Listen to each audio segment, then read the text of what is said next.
নাগরাকাটা ব্লকে জলঢাকা নদী থেকে প্রকাশ্যে বালি পাথর পাচার হচ্ছে, প্রশ্নের মুখে পুলিশের নজরদারি। এই খবরটি নিবেদন করছে স্বামী বিবেকানন্দ ইউনিভার্সিটি, আপনার সন্তানের স্বপ্নের ভবিষ্যৎ গড়ে তোলার একমাত্র সঠিক ঠিকানা। রাজ্যের মুখ্যমন্ত্রী নিজে একাধিকবার প্রশাসনিক বৈঠক থেকে নির্দেশ দিয়েছেন অবৈধ বালির খাদান বন্ধের ব্যাপারে। তা থেকে গেছে শুধুমাত্র তার বক্তব্যে। নাগরাকাটার ছবি থেকে এমনটাই মনে হচ্ছে, তার নির্দেশকে আমল দিচ্ছেন না নিচুতলার আধিকারিকরা। ইতিমধ্যেই রাজ্য সেচ দপ্তরের তরফে বর্ষার মরশুমে নদী থেকে বালি উত্তোলন সম্পূর্ণ নিষিদ্ধ করেছে। ইতিমধ্যেই সেচ দপ্তরের সচিবের তরফ থেকে সংশ্লিষ্ট জেলা শাসকদের নির্দেশনামা পাঠানো হয়েছে। এই বিষয়ে বলে সূত্রের খবর, সরকারি খাদানও বন্ধ রাখার কথা স্পষ্টভাবে জানানো হয়েছে, কিন্তু বাস্তবের ছবিটা ভিন্ন। জলপাইগুড়ি জেলার নাগরাকাটা থানার অন্তর্গত জলঢাকা নদীতে প্রকাশ্যেই চলছে বালি পাথর পাচার। একসঙ্গে ৫-৬টি ট্র্যাক্টর নিয়ে নদী থেকে দেদার লুট হচ্ছে বালি ও পাথর। এমনকি নদীর ধারে থাকা মাটিও কেটে নিয়ে পাচার করা হচ্ছে দিনের আলোয়, পুলিশের চোখের সামনেই। বিজেপির অভিযোগ, শাসক দলের প্রভাবশালী নেতাদের মদতে এই অবৈধ ব্যবসা চলছে। জেলা সম্পাদক চন্দন দত্তের দাবি, শুধু নাগরাকাটা নয়, গোটা জেলা জুড়েই চলছে অবৈধ বালি পাথর পাচার।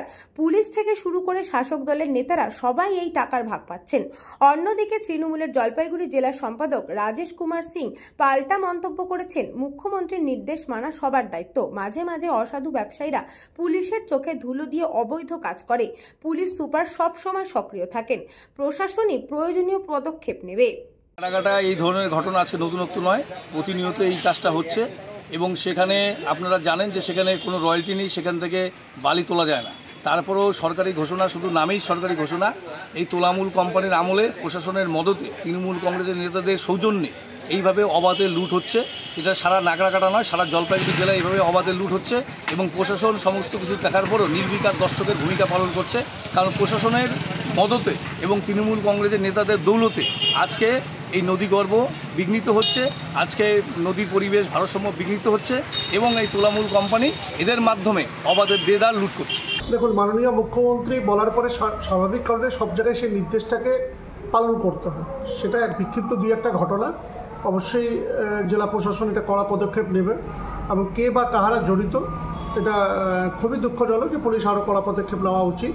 এবং এই ব্যাপারে প্রশাসনের কাছে আমরা আরও হস্তক্ষেপের দাবিও করব। যেহেতু মুখ্যমন্ত্রীর নির্দেশকে অক্ষরে পালন করা আমাদের সকলের দায়িত্ব, সেহেতু এটা বিষয়ে আরও পুলিশের কড়া পদক্ষেপ নেবে। এবং আমরা আশ্বস্ত যে জলপাইগুড়ি এসপি এই বিষয়ে খুব তটস্থভাবে কাজ করে এবং তিনি, আমার মনে হয় যে খুব দ্রুততার সাথে কাজটা করবেন। জলপাইগুড়ি থেকে খাদিমুল ইসলামের report, news Banga time. St. Augustine's Day School, Barakpur. Success for every child. Admission open 2026 to 2027. Contact number 900793 4555.